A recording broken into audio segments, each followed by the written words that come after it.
Why would armed cops storm a child's birthday party without a reason? Why would two officers target an innocent black boy on his happiest day? What triggered this cruelty that ended their careers with one phone call?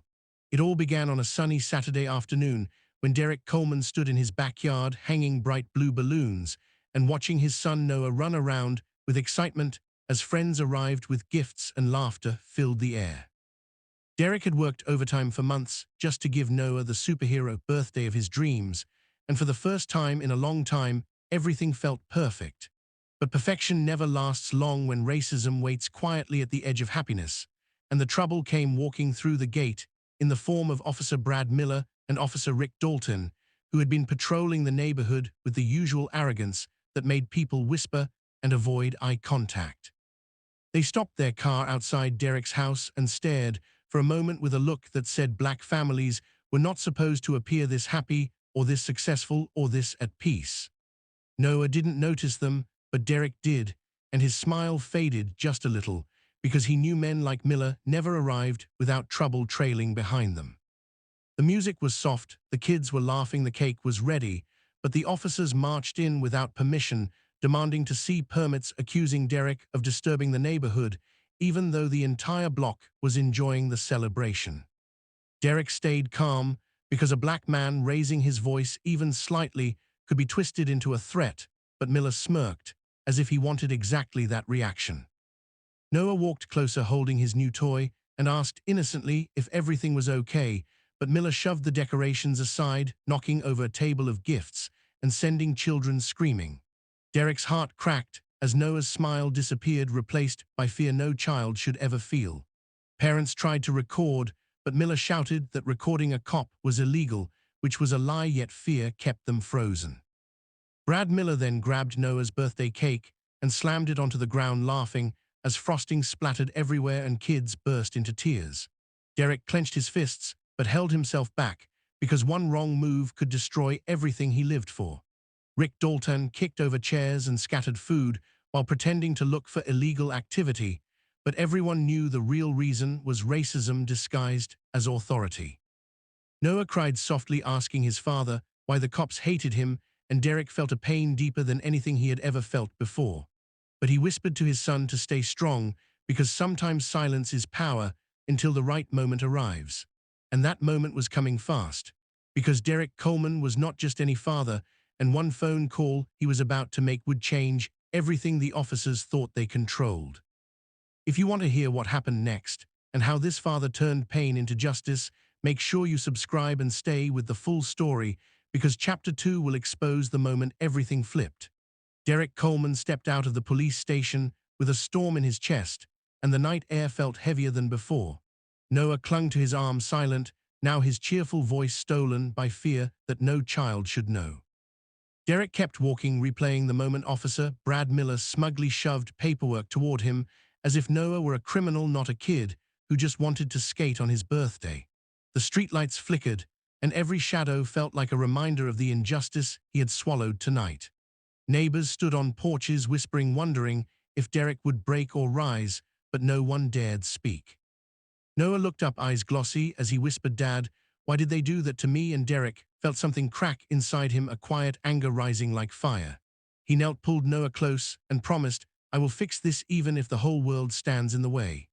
They reached their small home, and the birthday decorations still hanging by the door mocked the night that was supposed to be filled with joy, not handcuffs and humiliation. Derrick walked inside, turned on the lights, and saw the untouched cake waiting on the table, and his heart twisted because his son deserved better than fear.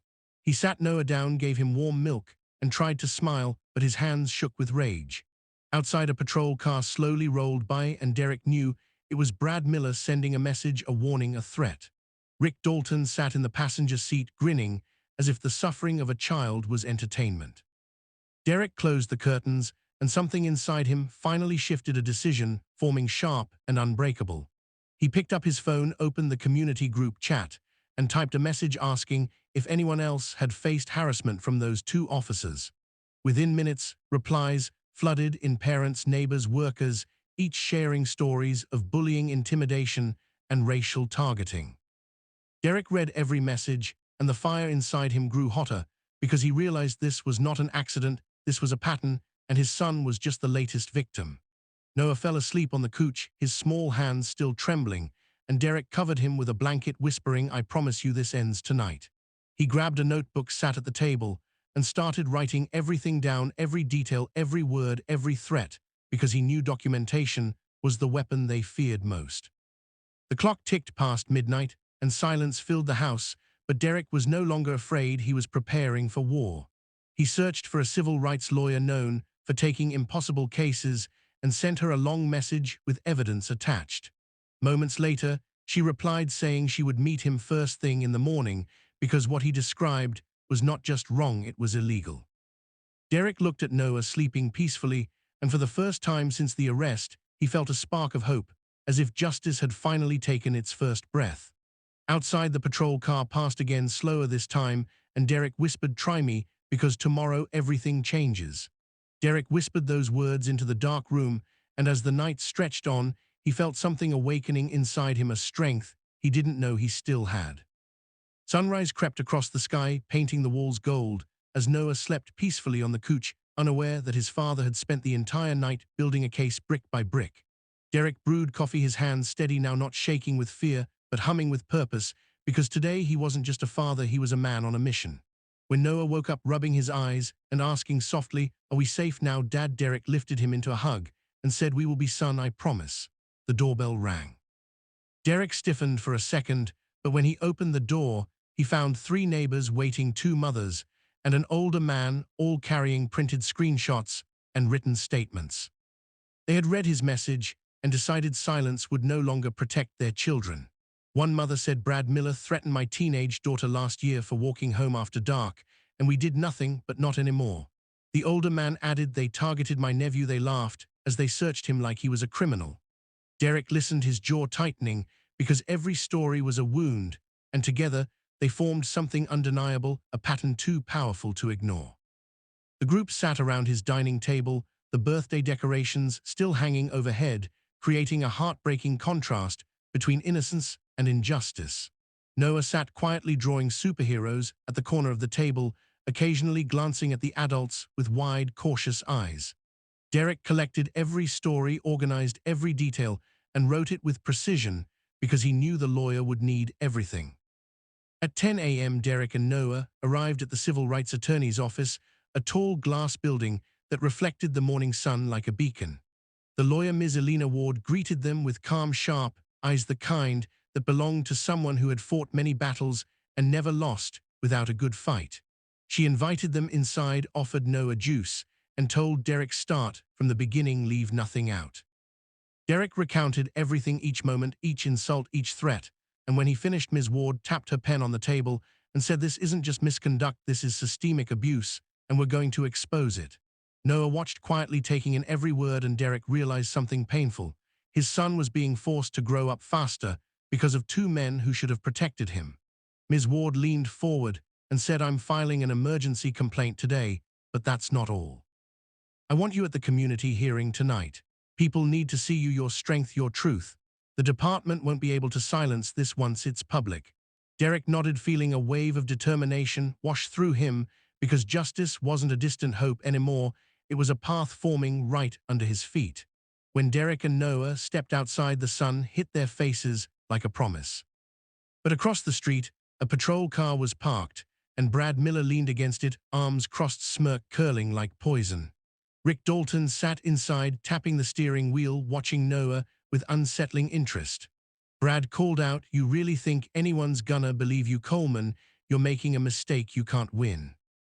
Derrick held Noah's shoulder and calmly replied, "The mistake is thinking I'm still afraid."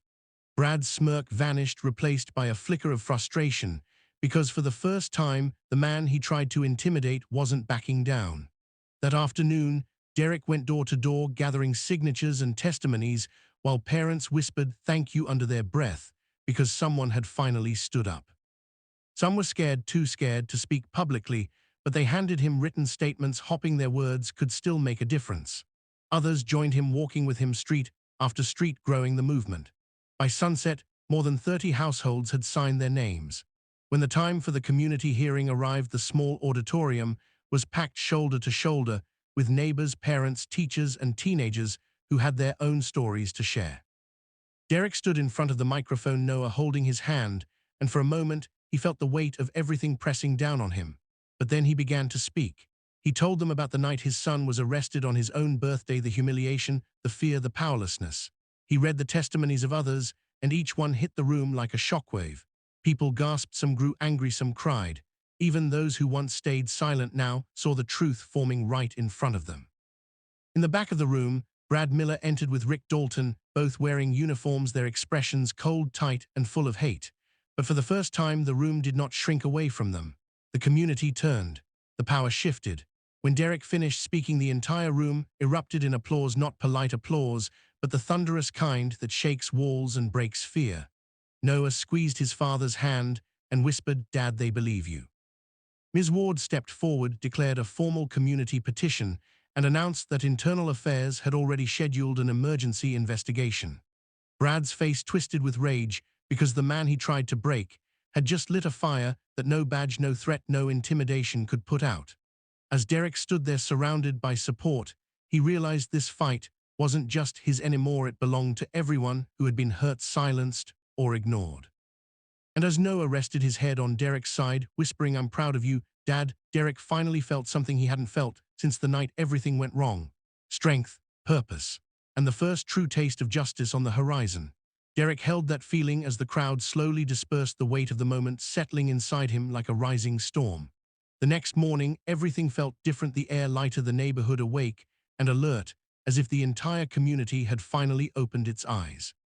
Derrick walked Noah to school, and parents who had once stayed silent came forward, shaking his hand, thanking him, whispering, "We're with you now." Even Noah felt the shift. He walked with his shoulders a little higher, knowing the world was finally listening. At noon, Ms. Ward called with a voice sharp and energized, "Internal Affairs is moving fast, Derrick. They want you at headquarters today. Bring every statement, every recording, every witness list. This is bigger than we thought." Derrick didn't hesitate. He gathered the thick file he had created and drove downtown, his jaw set, his heart steady, because this was the moment he had been building toward. When he entered the Internal Affairs office, he found a full panel of investigators waiting, not one but 6 officers seated behind a long table, their expressions serious, almost grim. One investigator asked Derrick to recount the entire incident, from the birthday party to the threats outside the attorney's office, and Derrick told it all without fear, without pause, without softening the truth.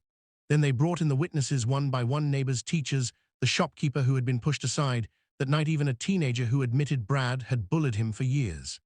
Each story layered on top of the last until the room felt thick with evidence, suffocating with truth, impossible to escape. Hours passed, and then the door swung open. Brad Miller and Rick Dalton walked in wearing their uniforms but stripped of confidence. Brad's swagger was gone, replaced by something sour and twitching beneath the surface. Rick avoided Derrick's eyes completely. An investigator spoke, "We have evidence of misconduct, intimidation, unlawful detention, and targeted racial harassment. This department will not tolerate this behavior." Brad snapped, "This is ridiculous. He's lying. They're all lying." But the investigator slid forward a folder filled with statements, photos, and video clips taken secretly by neighbors. Brad's face drained as he flipped through proof after proof after proof. There was no escape, no excuse, no shield left. Internal Affairs dismissed them for deliberation, and Derrick stepped outside into the hallway, breathing in the cold building air. Noah arrived with Ms. Ward, holding a drawing he had made of a superhero with a shield. "Dad," he whispered, "I made this for you because you protected me." Derrick's eyes burned with emotion, and he hugged his son tightly as Ms. Ward placed a steady hand on his shoulder and said, "You did everything right, Derrick, everything." Minutes later, the doors reopened. An officer announced in a firm, controlled voice, "Officer Brad Miller and Officer Rick Dalton are hereby terminated effective immediately, both placed under full investigation for criminal charges, including child endangerment, racial harassment, and abuse of power." The words landed like thunder, shaking the ground beneath Derrick's feet. Brad exploded, lunging forward, shouting, "You ruined my life, Coleman," but he was grabbed, instantly restrained, handcuffed, and dragged out of the room, his screams echoing down the hallway like the collapse of a bully who finally lost his throne. Rick followed silently, his head bowed, knowing the fight was over before it began. As they were taken away, Noah slipped his small hand into Derrick and whispered, "Dad, we won." But Derrick shook his head gently and replied, "No, son, we didn't win alone. The truth won, the people won." Noah smiled softly and nodded because he understood. Outside the headquarters, a crowd had gathered: neighbors, teachers, parents, reporters, holding cameras, all waiting. When Derrick stepped out, the crowd erupted in applause, shouting his name, cheering Noah, lifting signs that read "Justice for Noah" and "Stand with Derrick." Noah waved shyly, clutching his drawing, while Derrick stood tall, the wind brushing against his face like a blessing. A reporter rushed forward, asking Derrick what he wanted to say to the world. Derrick took the microphone, looked into the camera, and spoke from the deepest part of his soul. "I am just a father who wanted his son to feel safe in his own home. But no child should fear the people sworn to protect them. To every parent out there, speak up, stand strong. Don't let silence protect injustice, because our children deserve better than fear." The crowd roared, feeling every word. That night, Derrick and Noah finally held a proper birthday celebration, small, quiet, but full of love and peace. Neighbors brought cupcakes, gifts, balloons, filling the house with warmth, laughter, and healing. Noah blew out his candles, wishing softly, "I hope Dad never has to fight alone again." Derrick kissed his forehead and whispered, "You'll never be alone, not ever." And as the candles flickered out and the room glowed with joy, Derrick realized something powerful. He hadn't just saved his son, he had changed an entire community. Sometimes all it takes is one voice to break generations of silence, one act of courage to expose years of injustice, one parent's love to change an entire system. Never underestimate the power of standing up even when your legs are shaking. If you felt this story, if it touched your heart, tell me in the comments, and make sure you subscribe, because more powerful stories like this are coming your way and you won't want to miss the next one.